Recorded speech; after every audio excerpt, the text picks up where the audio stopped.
여러분 안녕하세요. 기출 150문제로 한능검 1등급 맞기의 신쌤입니다. 오늘이 그 19번째 시간인데요. 오늘은 지난 시간에 이어 조선의 문화에 대해서 좀 더 공부해 보도록 하겠습니다. 그러면 바로 문제풀이 시작하도록 하겠습니다. 1번 56회 기출 문제네요.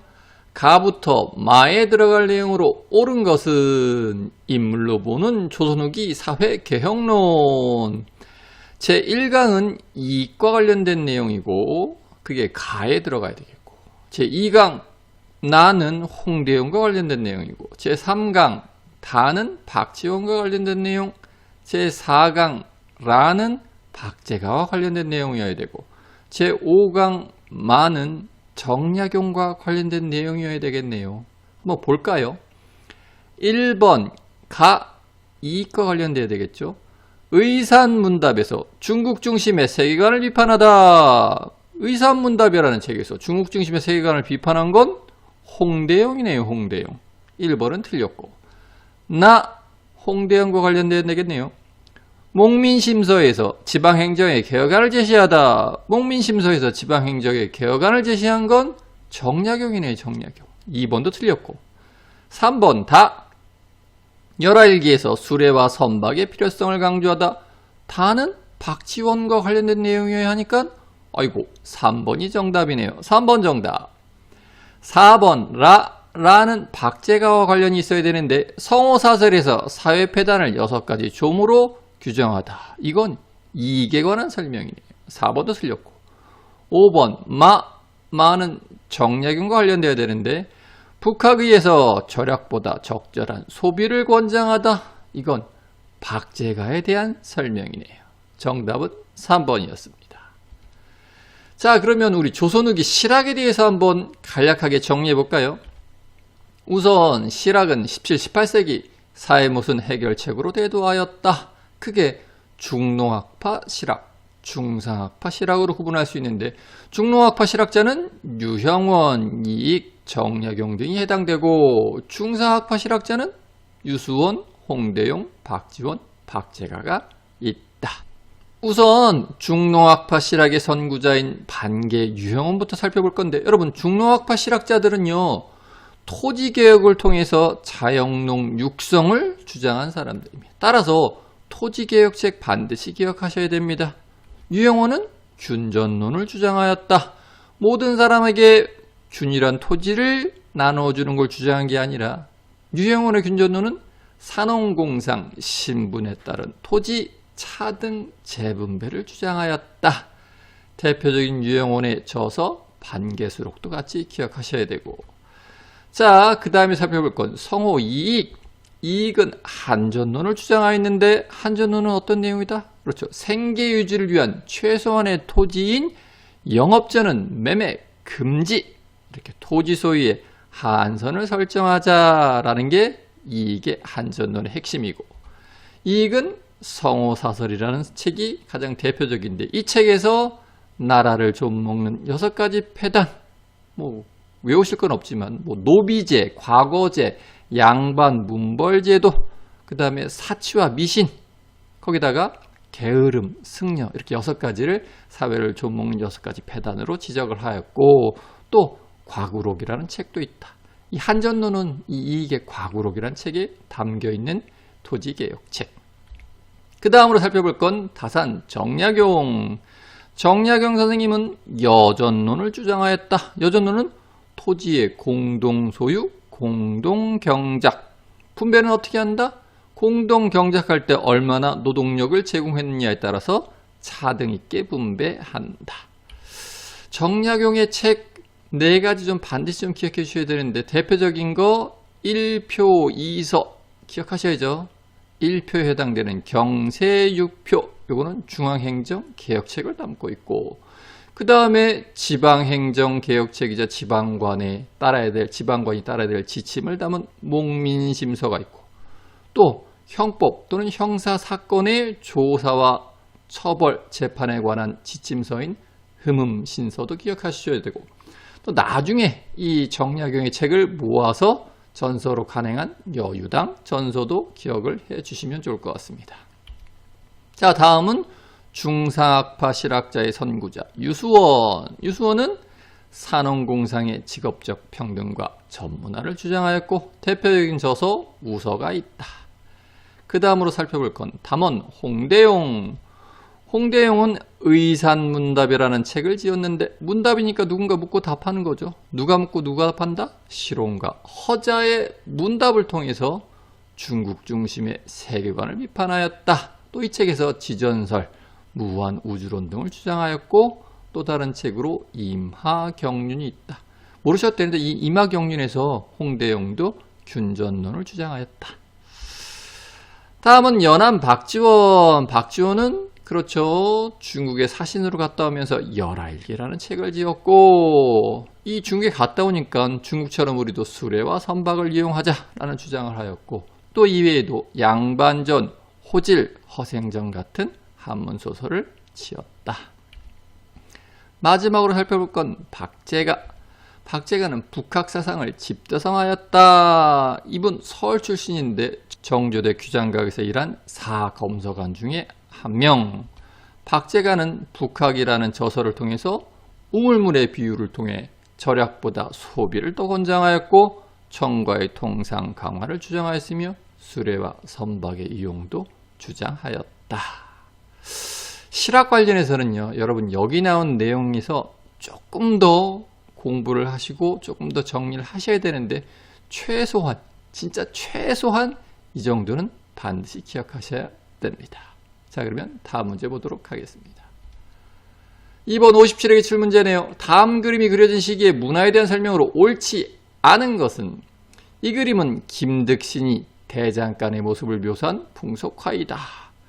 김득신을 아시면 문제 쉽게 풀지만 김득신을 몰라도 이 그림이 어떤 그림이다? 풍속화이다.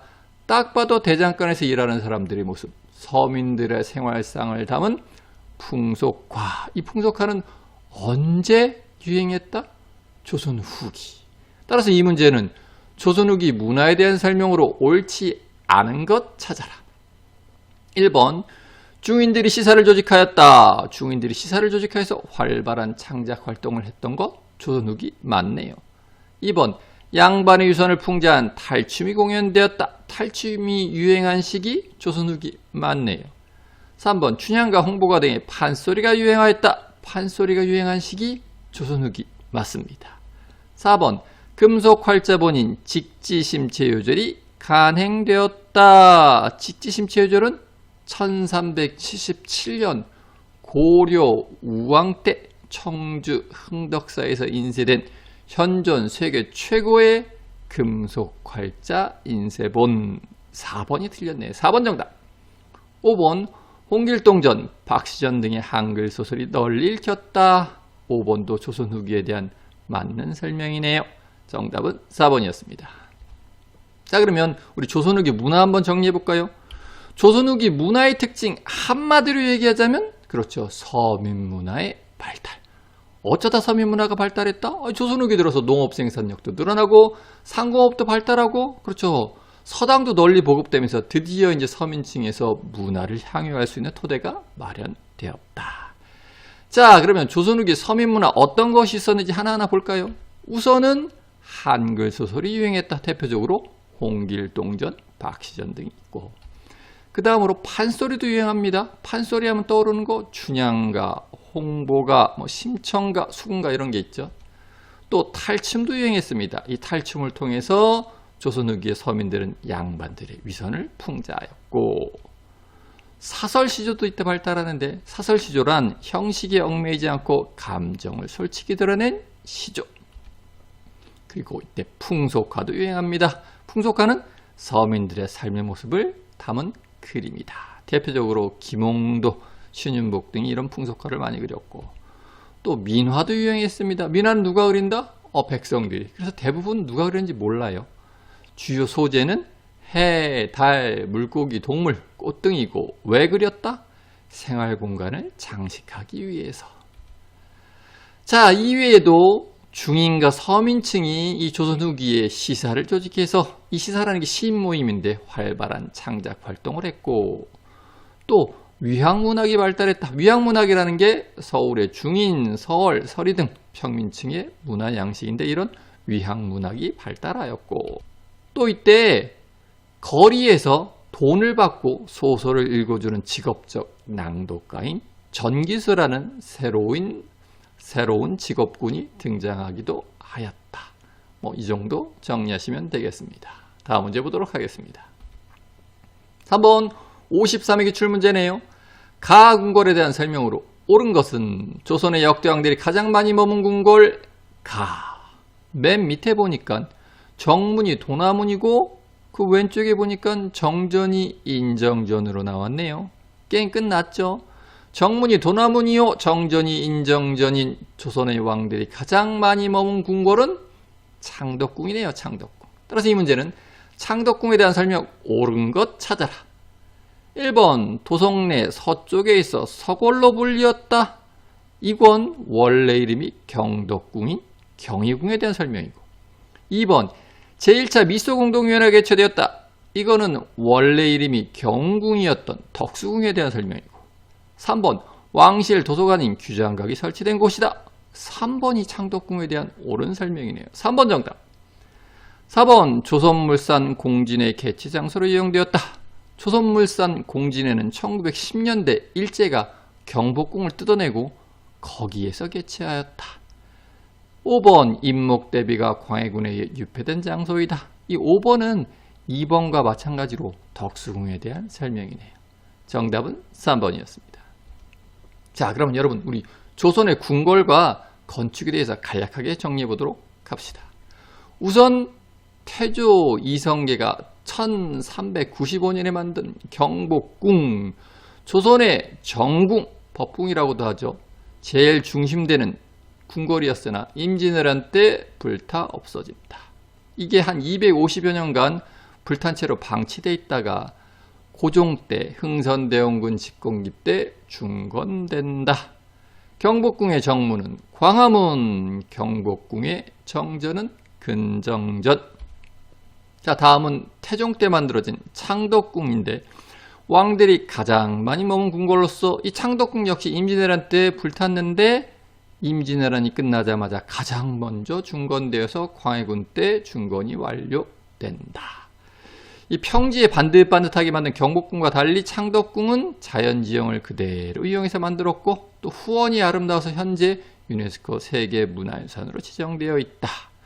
창덕궁의 정문은 돈화문, 창덕궁의 정전은 인정전. 이 이외에도 규장각, 부용정, 영경당 등이 창덕궁 안에 있다. 다음으로 살펴볼 건 성종의 세 분의 대비를 위해서 만든 창경궁. 창덕궁과 더불어 동궐로 불렸고 일제강점기 때 유원지인 창경원으로 격화되어서 크게 훼손되었으나 지금은 많은 것이 복원되었고 아직도 복원이 진행되고 있다. 창경궁의 정문은 홍화문, 창경궁의 정전은 명정전. 다음으로 살펴볼 건 광해군 때 새로 만들어진 경희궁, 원래 이름은 경덕궁이었고 서골이라고 불렸다. 5대 궁궐 중에 가장 크게 훼손돼서 지금은 거의 복원이 불가능. 경희궁의 정문은 흥화문, 경희궁의 정전은 숭정전. 다음으로 살펴볼 건 덕수궁, 원래는 경운궁이었죠. 원래 이건 월산대군의 사저였는데 임진왜란 때 인조가 환궁할 때 임시 궁궐로 사용되었고 임목대비가 광해군에 유폐된 서궁이 바로 이곳이었고 그 궁궐로서 기능을 잘 못하다가 악원파천 이후 이제 궁궐다운 궁궐로 개수되어서 고종이 대한제국기 때 주로 사용하였고 고종이 1907년 강제퇴위 당한 이후에는 덕수궁으로 이름이 바뀌게 된다. 이곳에서 제1차 미소 공동회의도 개최되었고 정문은 대한문, 정전은 중화전, 그 다음에 근대적 건축물인 석조전도 있다. 자, 궁궐은 이 정도로 보시면 될 것 같고 하나 17세기 건축물이 좀 시험에 가끔 나오는데 한 세 가지만 좀 살펴보도록 할게요. 우선 현존 유일의 5층 목탑인 법주사 팔상전, 겉에서는 5층 건물, 안에는 뻥 뚫려 있고 그 다음은 금산사 미륵전.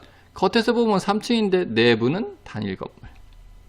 화엄사 곽항전도 겉에서 보면 2층이지만 내부는 단일 건물. 17세기 건축물 특징이 딱 나오네요. 겉에서 보면 다층 건물, 내부는 단일 건물. 예, 이것도 좀 기억해 두시면 좋겠습니다. 자, 그러면 이것으로써 오늘 수업 마치도록 하겠습니다. 감사합니다.